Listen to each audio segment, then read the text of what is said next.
How's it going, YouTube? Welcome back to another video on the channel. And today, post ban list, we have the new Sprite Runick build without the frogs, unfortunately. And of course, rest in peace, my boy Ronin Toten. You have been hit undeservingly, and we are gonna avenge your death with this deck profile. Before we begin, make sure to hit that thumbs up button, subscribe to the channel if you are new, and also check out my Twitter here. Go to my Twitter account. Make sure you drop a follow over there. We're going to have a lot of cool giveaways there. And let's jump right into the build. I think this is probably one of the best ways to currently play Sprite. Runick Spright has been a thing before. It's also one of my most popular videos on the channel, the previous deck profile with the frogs. But today we don't have the frogs, and the ratios have changed a little bit, and we have dug up some cool tech out from the woodwork, so let's check it out. So this is basically the replacement for the frogs and the normal summon. So we have 3 Hyperia and 1 Capsule. So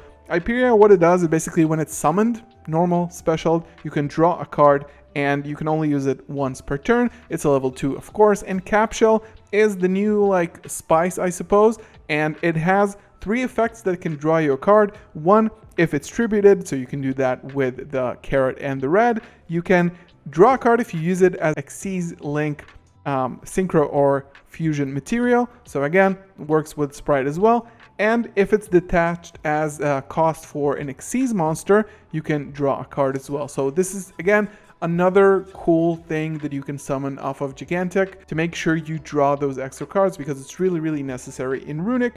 And for the sprites, we're playing 3. I'm sorry to saying 3. We're playing only 2 blue, and we're playing 2 jet. We're playing 1 carrot, 1 starter, and 1 smashers. The reason why you want to sort of like minimize on the sprite engine is because you can get to it really, really easily. Because you can get any of these as your normal summon, and any one of the Runick quick play spell cards to summon an additional level 2 monster, which is of course Hugin, which we're going to get to in a second. You don't really need to extend that much into your sprite combo, and you kind of want to max out on the Runick spells instead. So this is like a cool ratio where you can guarantee at least one of them in the hand, and another Runick quick play spell card gets you the rest.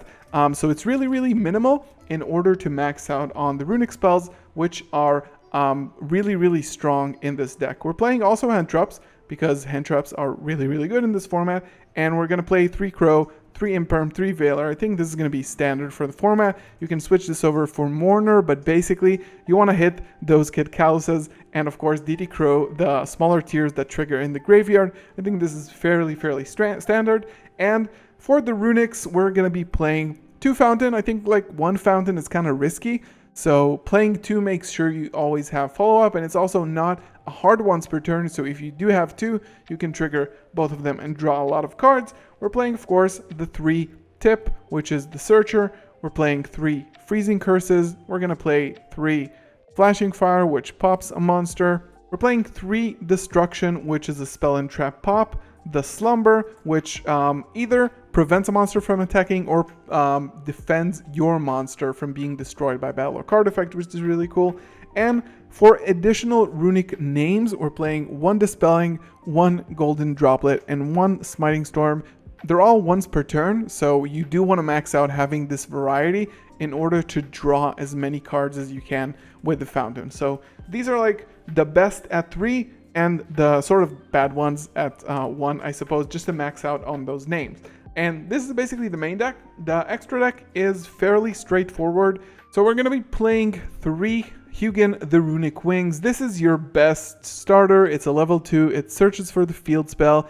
You do want to max out on this because in the grind game, you do really need it in order to protect stuff on your field. So it can also banish itself instead of something being destroyed on your field. A card or many cards just banishes itself. It's not an activated effect. So I think it's such a good card, and it's a level 2. So you do want to have 3 of them.